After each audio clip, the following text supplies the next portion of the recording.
Welcome to NTV. నేను మీ భవ్య. ఆయన ఒక్కసారి కలం పట్టి పాట రాస్తే హిట్ అవుతుంది. ఏది సోషల్ మీడియాలో కాదు. మనకి ఇక్కడ అన్నమాట.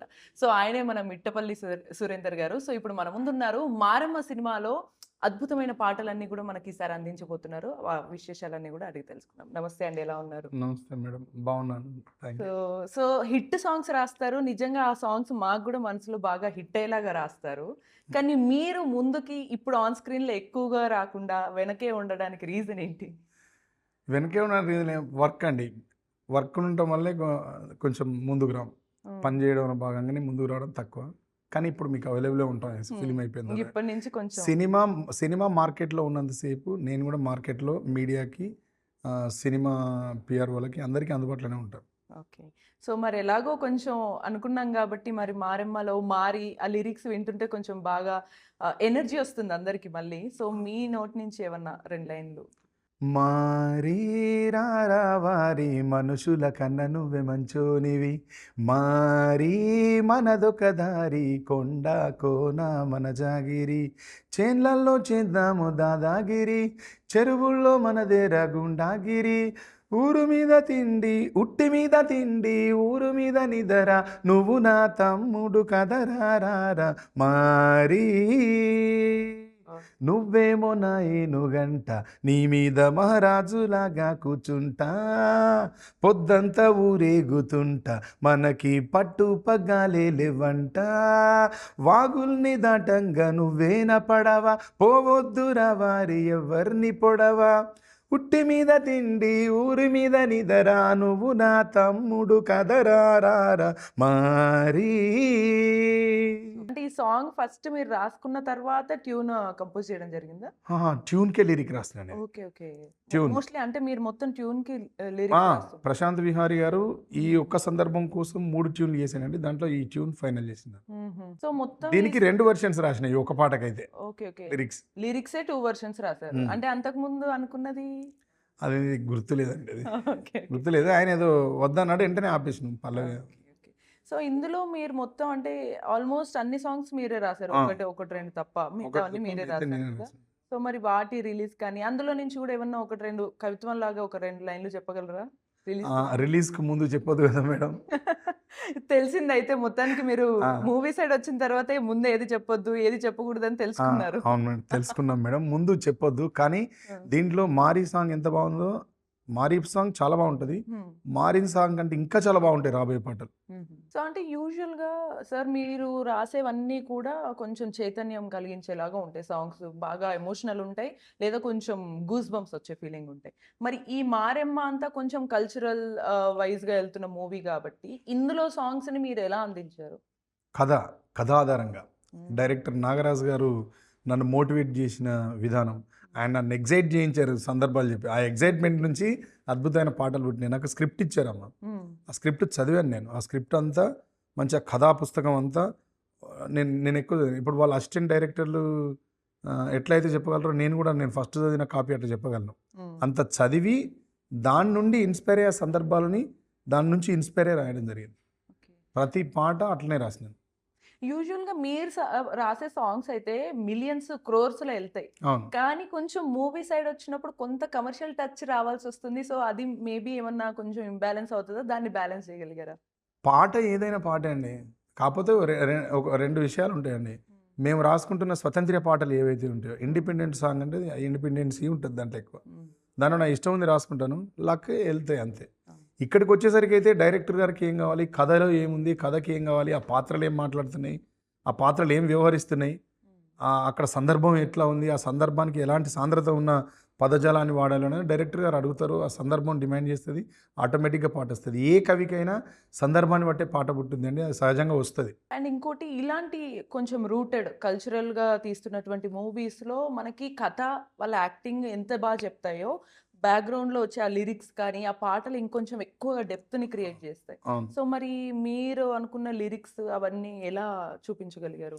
మేము చిన్నప్పటి నుంచి మా జీవితంలో ఉన్నదే గదా! 'మారెమ్మ' సినిమా కథ అంతా మా ఊర్లో సంవత్సరం చివర్లో జరుగుతున్న తంతు, సంవత్సరం పొడవునా జరుగుతున్న తంతుని చూస్తున్నట్టే ఉంటది. హుహు. కాబట్టి ఆ జీవితం నుంచి నేను ఇన్‌స్పైర్ అయ్యి రాయడానికి నాకు చాలా దోహదపడ్డది. నా జీవితం ఈజీ దోహదపడ్డది. ఆ! అయిపోయిందంటారు. నాగరాజు గారు చెప్పిన విధానం దోహదపడ్డది. అట్లా నాకు మంచి సాహిత్యం వచ్చింది. నాకు తెలిసిన జీవన విధానం ఈ మారెమ్మలో ఉండటం చేత నేను రాయడానికి ఎక్కువ సహకరించాను నాకు అవన్నీ. కానీ నాకు సార్ ఒక లిరిక్ రైటర్ తోటి చూసిన తర్వాత బాగా డౌట్ ఏంటంటే ఒక 2 అవర్స్, 2 ½ 3 అవర్స్ సినిమాని స్క్రీన్ ప్లే, సీన్స్ అన్నీ రాసుకోవాలి. కానీ ఒక పాటనైతే మాక్సిమం మన ఫింగర్ టిప్స్‌లో ఉన్నంత సైజ్‌లో నుంచి ఇంత చిన్నగా రాయాల్సొస్తదనమాట లిరిక్స్. ఆ! పదాలు గూడా చాలా కుదించి ఒక దగ్గర అన్నిటిని గూడా అమర్చి అది ఎగ్జాక్ట్ స్టోరీని కానీ, వాళ్ళ క్యారెక్టర్‌ని కానీ, ఆ సీన్‌ని చూపించగలగాలి. సో ఇది ఎట్లా పాసిబుల్ అవుతది? ఎలా? అది పాటకు ఉన్న ధర్మం మేడం. ఓకే. పాట రాయ రాస్తున్న వాడిగా నేను కూడా దాన్ని ఏం చెప్పలేను ఎట్లొస్తది అంటే. హ్మ్. వస్తది. అప్పుడు అమ్మ అట్లా ఇస్తది. ఇచ్చిన తర్వాత తిరిగి ఆలోచిస్తే మాకు కూడా అమ్మో! ఎప్పుడు రాసినాం, ఎట్లా రాసినాం, నేనే రాసినా అనిపించిన సందర్భాలు కూడా ఉన్నాయి. అట్లా వస్తది. పాట దాని ధర్మమే అది. దాని కల్చర్ అది. అట్లా వచ్చేస్తది అంతే. ఓకే. దాన్ని ఎట్లా రాసినామని ఆలోచిస్తే మట్టుకు ఇంకో మాట రాయలేం మేడం. అది నిజమే. అంటే ఈ రచయితలు సున్నితంగా ఉంటేనే ఇలాంటివి రాయగలరంటారా? లేతే కొంచెం లోపల విప్లవం గూడా ఉండాలంటారా? సందర్భం ఏదైతే ఆ లక్షణం మీ లోపల ఉంటే అది ఇంకా బాగా వస్తది ఆ సందర్భానికి సాహిత్యం. సో, అయితే మరి ఈ పాటలో సాంగ్స్ ఏవి 2 లైన్స్ రివీల్ చేయనంటున్నారు. చేయనండి. మీరు అయితే మయూర్ రెడ్డి గారికి పర్మిషన్ తీసుకోండి చెప్పేస్తా. ఓకే. సో, సార్ అంటే ఇప్పుడు ఈ రకంగా మీ జర్నీ గూడా చూసుకుంటే దశాబ్దాలు సాగుతూ వస్తుంది. ఒకప్పుడు మీరు నాకిప్పటికి బాగా గుర్తుండి మేము ఎమోషనల్‌గా పాడుకున్న పాట ఏంటంటే 'రాతి బొమ్మల్లోన కొలువైన శివుడా' పాట. హ్మ్. సో, అంటే ఆ సాంగ్ పాడినప్పుడు మీ ఉద్దేశ్యం కానీ, ఇప్పటి వరకు గూడా మీ పాటలు రాసే విధానంలో ఏ మార్పు ఉండదనమాట. నేను చైతన్యం ఆహ్, ప పంచాలి అనుకుంటున్నాను. ఆ దిశగానే రాస్తాను అనే విధంగా ఉంటుంది. సో, అంటే మీ మనసులో బాగా కదిలించేవి ఏంటి ఈ విషయాలు? ఇది నలుగురికి ఉపయోగపడుద్ది. మన తర్వాత కూడా దీని గురించి ఆలోచిస్తారని గనుక ఏదైనా అనిపిస్తే దాని గురించి రాస్తా మేడం. హ్మ్. అది నేను స్వతంత్రంగా రాస్తా. దానికోసం ఎవ్వరి అనుమతి అది తీసుకోవాల్సిన అవసరం లేదు. హ్మ్.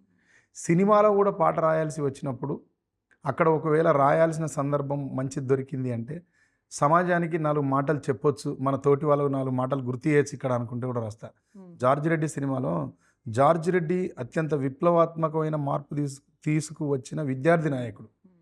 భారతదేశ అవును. విద్యార్థి రాజకీయాల్లో గానీ, ఈ ప్రత్యక్ష రాజకీయాల్లో గానీ ఆయన అవును. ముద్ర చాలా బలంగా ఉంటది. అతనంటేనే ఒక మార్గనిర్దేశం చేసేవాడు అని అర్థం. అవును. అట్లాంటి వాడిని ఒక అమ్మాయి ప్రేమిస్తది. ఆ ప్రేమించినోడి మీద ఆయన వ్యక్తిత్వాన్ని, ఈమెకున్న భావుకథని రెండిని, ఈమెకున్న ప్రేమని నా భావుకథకు జోడించి చెప్పినాం. ఏం చెప్పినాం దాంట్లో? దారులు చూపించు వాడి చూపుడు వేలు, చుట్టుకోవాలని ఉంది వాడి చిటికెన వేలు, ఏడడుగులేసి ఇచ్చుకుంటన 100 ఏళ్ళు అను. హ్మ్. అక్కడ నేను చైతన్యవంతమైన మాట చెప్పాల్సి వచ్చిన ప్లేస్ నాకు అంత ప్రేమ పాటలో కూడా ఆ చైతన్యవంతమైన మాటని ఎతుక్కొని రాసి పెట్టినాం. నిజమే. నాకదే ఆశ్చర్యంగా ఉంది. అంటే అసలు మన ఉనికిని పోగొట్టుకోకుండా ఆ లిరిక్స్ రాయటం. మీరన్న ఆ చిత్రం చూసి సాంగ్‌లో గూడా నాకు ఆకాశమంత మన ప్రేమలోనే ఆ లిరిక్స్ వచ్చినప్పుడు నేనైతే ఆ పదాలు పర్టిక్యులర్‌గా మళ్ళీ మళ్ళీ లూప్‌లో వింటూ ఉంటా. సో, ఈ పదాలు ఆ క్యారెక్టర్‌ని పోగొట్టవు, చైతన్యాన్ని పోగొట్టవు. ఇవి ఎలా తీసుకురాగలిగారు? ఆ పాట ఆ గ్రేట్‌నెస్ అంతా శేఖర్ కమ్ల సార్‌ది. సార్ నాకు కథ కూర్చుండబెట్టి నాకు ఇంకా గుర్తుందండి. పద్మారావు నగర్‌లో వాళ్ళ ఆఫీస్‌లో అటొక రూమ్ ఉంటది. అటొక ఫ్లాట్ ఉంటది. ఇటొక ఫ్లాట్ ఉంటది. ఇటువైపు దాంట్లో కిచెన్ సెటప్ ఉంటది. డైనింగ్ సెటప్ ఉంటది. హ్మ్. ఇద్దరం వెళ్లి దాని మీద కూర్చొని తింటున్నప్పుడు నాకు ఆవకాయ పచ్చడి, పప్పు, ఓహ్! నెయ్యి, హ్మ్. వైట్ రైసు, హ్మ్. సార్ నాకవి పెట్టించి, సార్ నా పక్కన పెట్టుకొని కూర్చొని నాకు ఆ విషయం చెప్తుండే, సార్ నాకు కథ చెప్పిన విధానం నన్ను బాగా ఆకట్టుకునేలా చేసింది. హ్మ్. ఆ చరణాలు అట్లా రాయడానికి ఈ కాలం కన్నా ఒక క్షణం ముందేనే గెలిచి వస్తానని, నీలి మేఘాలన్నీ పల్లకిగా మలిచి నిన్ను ఊరేగిస్తానని. అదంతా నాకు సార్ చెప్పిన కథ ఆధారంగానే రాసింది. గచ్చిబౌలి సెంటర్ దగ్గర కథ ఓపెన్ చేసి చెప్తారు. ఈ greatness 100% Sekhar Kammula sir. Super. ఆ సార్ నన్ను అట్లా ఇన్‌స్పైర్ చేయడం వల్ల, నాకంత బాగా చెప్పడం వల్ల, నేను దాన్ని ఆలోచించడానికి, రాయడానికి నాకు అదంతా ఉపకరించింది. సో, అలా మీరు నేను అతిశయోక్తి అయితే గాదు. డెఫినిట్‌గా మీ లిరిక్స్ వల్ల నేను కొంచెం చాలా టచ్ అవుతాననమాట. ఎందుకంటే అవి చాలా మనసుకి కదిలించే విధంగానే ఉంటాయి. సో మరి 'మారెమ్మలో' మీకంత కదిలించి ఇప్పుడు 'మారి' సాంగ్ అయితే విపరీతంగా మళ్ళీ ట్రెండ్ అవ్వబోతుంది. ఆల్రెడీ కొంచెం అందరికి బాగా నచ్చింది. అందులో మీకు బాగా నచ్చిన లైన్స్ ఏంటి? అంటే మీకు సేమ్ ఇలానే కదిలించి దేంట్లో? 'మారెమ్మలో' 'మారి' సాంగ్‌లో. 'మారి' సాంగ్‌లోనా? హ్మ్. 'మారి' సాంగ్‌లో నాకు నచ్చింది ఆ చైల్డిష్ మెంటాలిటీ మీద రాయడం బాగా నచ్చింది మేడం. ఆహ్, బడి గంట వినిపించకుండా పొద్దున్నే మోగించు నీ మెడలో గంట, నేనేమో మాస్టారినంట నీకు చదువు సంధ్య నేర్పుతుంటా, మాటలు రాకున్నా నువ్వేరా దోస్తు, పాఠాలు చెప్తానురా నీకు మస్తు అని రాసినాం. ఓహ్! ఇప్పుడు చిన్నప్పుడు ఇది ఇట్లే తిరుగుతూ ఉంటాం. చిన్నప్పుడు ఇంటి దగ్గర స్కూల్ బెల్ మోగుతాంటే ఏమో ఏదన్నా మోగి మా అమ్మకు మా నాన్నకు ఏదైనా పెద్ద డిస్టర్బెన్స్ అయ్యి స్కూల్ సౌండ్ వినపడకపోతే బాగుండు, ఈ స్కూల్ బెల్ వినపడకపోతే బాగుండు అనే ఫీలింగ్ ఉండేది. నాకు అది గుర్తొచ్చింది. పిల్లలందరికీ అట్లనే ఉంటుంది. ఈ సినిమాలో కర్ణి పాత్ర కూడా అట్లే బిహేవ్ చేస్తుండేది. వాడిని హ్మ్. స్కూల్ పంపించాలంటే పోడు, వాడిది ఈ మా మారిని పట్టుకొని తిరుగుతూ ఉంటాడు. చేన్లు, శనగలు, ఓకే. గుట్టలు, గుట్టలు, వాగులు, వంకలు ఇట్లా తిరుగుతూ ఉంటాడు. హ్మ్. అది నాకు మంచి అనిపించి పొద్దున్నే వినిపించకుండా మోగించు నీ మెడలో గంట, నేనేమో మాస్టారినంట నీకు చదువు సంధ్య నేర్పుతుంటా అంటే, చిన్నప్పుడు నాకు తెలిసి మీరున్నారో విలేజ్లో లేరో నాకు తెలియదు కానీ నేనైతే మా ఊర్లో ఉన్నా. చిన్నప్పుడు స్కూల్కి పోయొచ్చిన తర్వాత కానీ సండే రోజు కానీ ఖాళీగా ఉంటే మా ఇంటి దగ్గర ఏం చేసిందంటే ఒక పొడుగు కట్టె తీసుకొని మా ఇంటి చుట్టూ ఉన్న చెట్లను కొట్టేది, చదువుకోండి చదువుకోండి చదువుకోండి చదువుకోండి అని. మీరు చదవకుండా వాటిని దానికి కొట్టేదన్నమాట. చెప్పేది. తర్వాత మా స్కూల్‌లో టీచర్ లేనప్పుడు సండే రోజు స్కూల్‌లో పోతే ఆ స్కూల్ గోడలు కొట్టేది. బాగా చదువుకో, బాగా కూర్చో, కూర్చో అని. అవన్నీ గుర్తొచ్చి రాసిన ఇది. అంటే పిల్లలు వాళ్ళు చేయకపోయినా సరే టీచర్‌ని ఇమిటేట్ చేయడం బాగా ఇష్టపడతారు. చిన్నప్పుడు చేసేది మేము. ఆహా! ఇప్పుడున్న జనరేషన్‌కి నాకు తెలిసి వాళ్ళకి ఆ ఇదంతా ఛాన్స్ తెలవదు. లేదు. చిన్నప్పుడు చెట్లను కొట్టేదండి. మా మా చేను దగ్గరికి పోతే చేను దగ్గర చెట్లని, పత్తి చెట్టుని గాని, మొక్కజొన్న తోటను గాని వాటిని కొట్టేది నేను కట్టెతోని. చదువుకోండి చదువుకోండి అని. స్కూల్‌లో టీచర్ కొడతారుగా. అట్లా కొట్టేది నేను చిన్నప్పుడు. క్యూట్. సర్ అంటే మరి వీటితో పాటు మీరన్నారు ఈ జనరేషన్‌కి మరి ఆ మెమరీసే లేనప్పుడు మీరు ఈ పదాలు, ఈ తెలుగు పదాలు అర్థం చేసుకొని ఆ మెమరీస్‌ని ఫీల్ అవ్వగలిగేలాగా కనెక్ట్ అవుతాయంటారా? ఈ సినిమా చేసిందే మన గత వైభవాన్ని, మన సాంప్రదాయాలని, మన విశ్వాసాన్ని, మనకున్న ఆధ్యాత్మికతని, గ్రామీణ ఆధ్యాత్మికతని హ్మ్. రాబోయే తరాలకు చెప్పడానికే కదా చేసింది. నాగరాజు గారు లాంటి వాళ్ళు ఇలాంటి కథ రాసి, మయూర్ రెడ్డి బండారు లాంటి వాళ్ళు ఇలాంటి కథను తీసి, దానికి సినిమాకి ఇన్వెస్ట్ చేసి, నాలాంటి వాడి చేత పాట రాయించి, మంగ్లీ లాంటి వాళ్ళ చేత పాట పాడించి, ప్రశాంత్ గారి చేత మ్యూజిక్ చేయించకపోతే రాబోయే తరానికి ఎట్లా తెలుస్తదండి? మన సూపర్. పూర్వీకులు చెప్పినయి మనకు తెలిసినయి. హ్మ్. మనకు తెలిసినయి మనం చెప్తే మన మన తర్వాత పిల్లలకు తెలుస్తాయి కదా! నిజం. అట్లా హెరిటేజ్ ఫిల్మే ఇది. అండ్ మళ్ళీ కొన్నిసార్లు ఈ మధ్య సాంగ్స్ బాగా ట్రెండ్ ప్రకారం వెళ్తున్నాయి. కొంచెం ర్యాప్ సాంగ్స్ అని వస్తాయి. ఆ తెలుగు, ఇంగ్లీష్ మిక్స్‌డ్ అలా వస్తుంది. సో, తెలుగుని యాక్చువల్‌గా మర్చిపోతున్నారని ఒక వైపు చెప్తున్నారు. బట్ కొన్నిసార్లు తెలుగు సాంగ్స్ మాత్రం గ్లోబల్ లెవెల్ హిట్ అవుతూ ఉన్నాయి. సో, దీన్నెలా అర్థం చేసుకోవచ్చు? ఎక్కడ మిస్ అవుతుందంటారు? దీన్ని చెప్పడం చాలా కష్టం అండి. ఎందుకంటే ఇప్పుడు తెలుగు పాట ఇక్కడి నుంచి గ్లోబలైజ్డ్ అయింది పాట అంటే ఫోక్ సాంగ్ పోయింది. అది పోయినంత ఏది పోలేదు. అవును. పోయింది అంటే కారణం ఏంది అంటే దాంట్లో బీట్ నచ్చిపోతది. బీట్. ఆ హ్మ్. మ్యూజిక్ కంపోజర్ ఎవరైతే ఉన్నారో ఆ కంపోజర్ చేసిన ప్రయోగం అందరికి నచ్చింది. ఇప్పుడు హలమితి హబీబ్ మనకెవరికి భాష రాదు. భాష ఎవరికీ తెలవదు. కానీ ఆ పాట ఇక్కడ కూడా ఒక ఊపి కుదిపేసింది. అవును.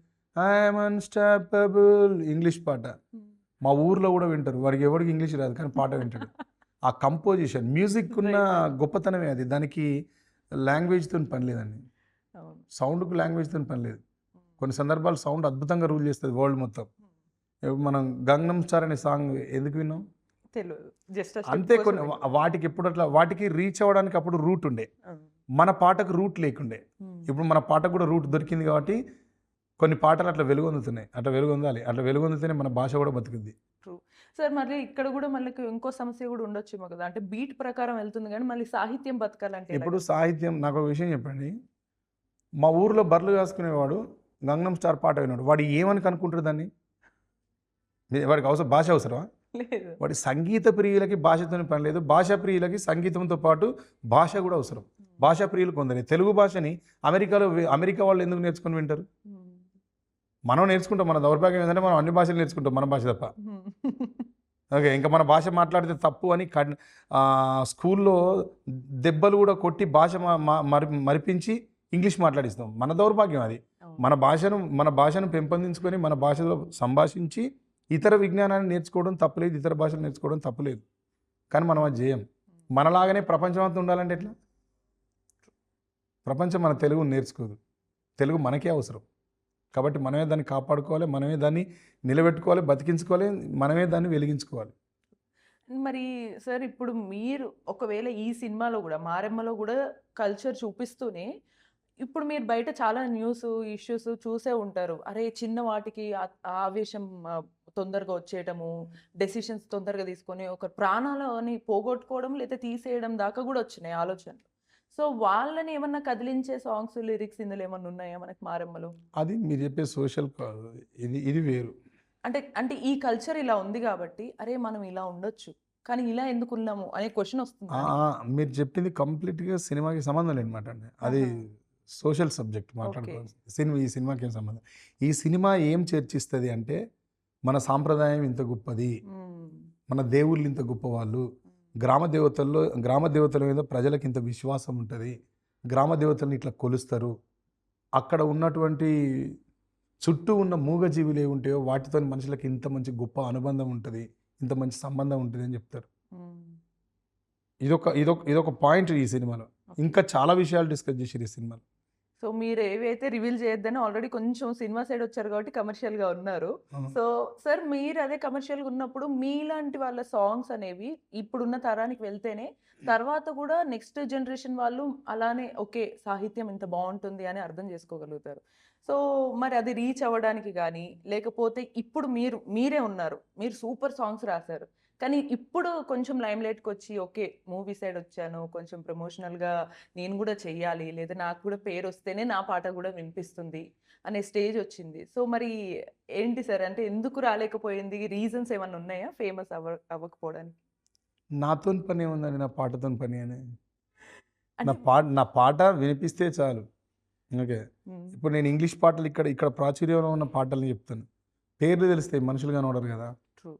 ఇంకొకటి అప్పుడెప్పుడో పోతన, వేమన వాళ్ళు రాసిన పద్యాలు ఇప్పటికీ చదువుతున్నాం. అవును. నేను ఎక్స్‌పెక్ట్ చేసేది దాన్ని. నన్ను కాదు. నేను ఉంటాను, ఉండను. మీరుంటారు, ఉండరు. హ్మ్. కానీ మనం చేసిన పని ఉంటది కదా! మన పని ఎప్పుడు రీచ్ అవ్వాలని కోరుకోవాలి. మన పని రీచ్ అయితే ఆటోమేటిక్‌గా మనం రీచ్ అయినట్టే. ట్రూ. నెక్స్ట్ మరి ఇలానే మూవీస్‌వి కంటిన్యూ చేస్తూ ఉండే అవకాశం ఉంటుందా? కంటెంట్ ప్రైవేట్ ఆల్బమ్స్ గూడా చేస్తారా? ప్రైవేట్ ఆల్బమ్స్ కూడా చేస్తూ ఉండు. అదెందుకు చేయమండి? మా మదర్ అది. అది మా ఆ! పుట్టినిల్లు అంటారా? అవును. అది అస్సలే వదిలేయం. దేన్ని పాట అదైన పాటే, ఇదైన పాటే నాకేం అది చిన్న చూపు, ఇది పెద్ద చూపు ఏం లేదండి. హ్మ్. ఇప్పుడు నేను అక్కడ చేసిన పాట ప ప 100,000,000 పోయింది. అవును. ఏం 120,000,000 పోయింది. మిలియన్స్ పోతూనే అసలు ఉన్నాయి. అవును. నాకు అక్కడ మార్కెట్ ఉంది. ఇక్కడ మార్కెట్ ఉంది. I am very lucky fellow. హ్మ్. అంటే మీ పదాలు అంటే మీ పద సంపదే మిమ్మల్ని ఇలా అదృష్టవంతులుగా ఉంచిందంటారా ముందు? ఎవరిదైనా అదే. మీ అదృష్టమే మిమ్మల్ని ఇక్కడ కూర్చోబెట్టింది మేడం. అదృష్టం ఉండాలంటారా ఖచ్చితంగా? ఆ! అన్నిటితో పాటు ఆవగింజంత అదృష్టం కూడా ఉండాలని అంటారు కదా పెద్దలు. అది కూడా అవును. ఉండాలి. సార్ మరి అది మాకిప్పుడొచ్చింది ఆ పీరియడ్. రైట్. అవును. మీరు సోషల్ అంటే సోషల్ కాన్షియస్‌గా ఉండి ఆ రకంగా లిరిక్స్ రాస్తారు గదా! సో, దానికి నిజంగా ఏదన్నా చూసి చంచలమైన మనసు ఉంటే ఆ లిరిక్స్ వస్తాయంటారా? పద సంపద ఉంటే వస్తుందంటారా? ఒక ఓ సందర్భం అది గాయపరిచే విధానం సమాజం.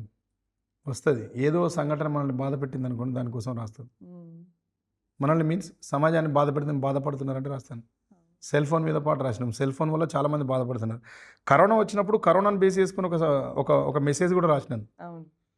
లోకాన్ని చైనా లోబరుచుకుంటూ పుట్టినోడికి ఆట బొమ్మలిచ్చింది. ఉద్యోగికేమో కంప్యూటర్ ఇచ్చింది. ప్రతి ఒక్కరికి సెల్ ఫోన్ ఇచ్చింది. ఆడవారికి స్పెషల్ టిక్ టాక్ ఇచ్చి లేపిందిరా చైనా జగమంతా పిచ్చి అని రాసిన. టిక్ టాక్ బంద్ కావాలని నాకు క్షుద్ర పూజలు వచ్చుంటే చేస్తుండే మేడం నేను. అయిపోయింది కదా సార్ ఎట్లనో అంత బ్యాన్ అంత అయితే అంత బాధపడ్డది భారతదేశ సమాజం.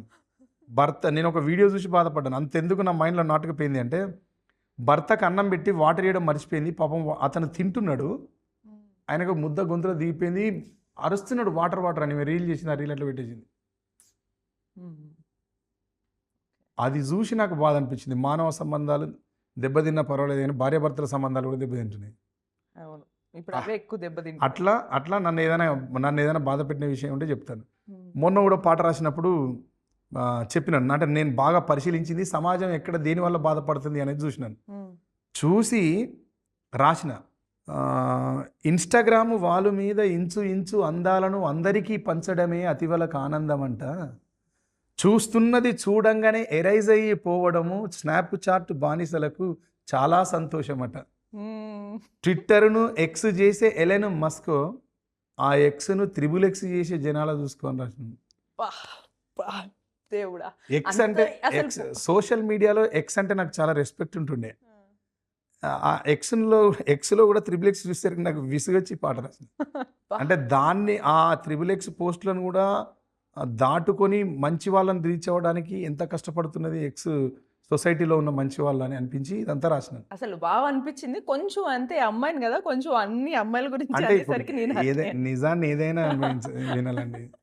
నేను ఓకే. నిజం చెప్పడం నా ధర్మం. ఆ! ఎవరి మీద దురుద్దేశంతోని చేయను నేనెప్పుడు. ఓకే. సో, అందరు అమ్మాయిలు గాకపోయి ఉండొచ్చులే. అందరూ ఫీల్ అవ్వాల్సిన అవసరం లేదు. ఎగ్జాక్ట్‌లీ. అది ఎవరైతే చేస్తున్నారో వాళ్ళకి. ఎవరైతే భర్త అన్నం తింటుంటే వీడియో పెట్టిందో టిక్‌టాక్‌లో అప్పుడు అట్లాంటి వాళ్ళకి రైట్. సంబంధించిందది. అండ్ సూపర్ సార్ అసలు మీరు ఇంత పదాలు అంటే చాలా టచింగ్‌గా రాస్తూ అండ్ రీసెంట్‌గా మనకి 'రాజు వెడ్స్ రాంబాయిలో' గూడా సూపర్ సాంగ్ హిట్ అయింది. మరి అందులో ఆ సాంగ్‌లో మీకు నచ్చిన ఏదన్నా 2 లైన్స్? నాకు అందరికి నచ్చిందే నాకు నచ్చింది. రాజ్యమేది లేదు గాని రాణిలాగా చూసుకుంటా కోట కట్టలేను గాని కళ్ళల్లో నిన్నే దాచుకుంటా రాత ఎట్లా రాసి ఉన్నా మార్చి నీతో రాసుకుంటా స్వర్గమంటూ ఉన్నదంటే అది నీతోనే ప్రతిరోజు పంచుకుంటా నిన్ను గన్న మీ నాన్న కన్నా అల్లారు ముద్దుగా సాదుకుంటా నీకు కోపం వస్తే కొంత దూరం ఉంటా నువ్వు గీత గీస్తే నేను దాటనంట కంట నీరు కంటి రెప్ప దాటకుండా కాటుకై కావలుంటా. నాకు ఈ వాక్య నిర్మాణాలు ఇష్టం. సో, అట్లా మొత్తానికి ఇప్పుడు అయితే మీరు మీ సోషల్ మీడియాలో మీ పేజ్‌లోనే గాకుండా ఇప్పుడు సినీ ఇండస్ట్రీలో గూడా కొంచెం హల్చల్ జేయబోతున్నారనమాట మిట్టపల్లి సురేందర్ గారు. అమ్మ సూపర్ దయ సార్. అంటే మన నెక్స్ట్ ఇంకా చేతుల్లో ఉంది. రాబోతాయి గదా! ఇప్పుడు నెక్స్ట్ ఎలాగో 'పెద్ది' సినిమాలో నుంచి గూడా మీరు రాసిన పాటలున్నాయన్నారు. సాడ్ సాంగ్స్, సాడ్ వెర్షన్స్ గూడా. అవి కూడా సో, అవి రిలీజ్ అయితే ఇంక మరి మీరు పాన్ ఇండియన్ లెవెల్. బావుంటుంది. Right sir. సో, అందులో మీకు గూడా ఫైనల్‌గా ఇగ క్లోజ్ చేసే ముందు మీరు అవి ఎలాగో చేశారు కాబట్టి రిలీజ్ అయిన తర్వాత చెప్పుకోవడానికి మీకు బాగా కనెక్ట్ అయిన, నచ్చిన అందరికి మీ వెర్షన్‌లో అరే! నేను ఈ సాంగ్ ఇలా రాసాను అని చెప్పే 2 లైన్స్ ఏమైనా చెప్తారా? అన్ని పాటలు బావుంటాయి మేడం. మీరేదైనా అడగండి అన్నీ చెప్తా. బావుంటాయి. మీ వెర్షన్ అంటే మీరు ఒక రచయితగా మీరు పబ్లిక్‌కి ఈ ధోరణిలో చూడండి. నాకిలా నచ్చి ఇలా రాసాను అని చెప్పాలనుకుంటుంది కదా మనసు. ఆ!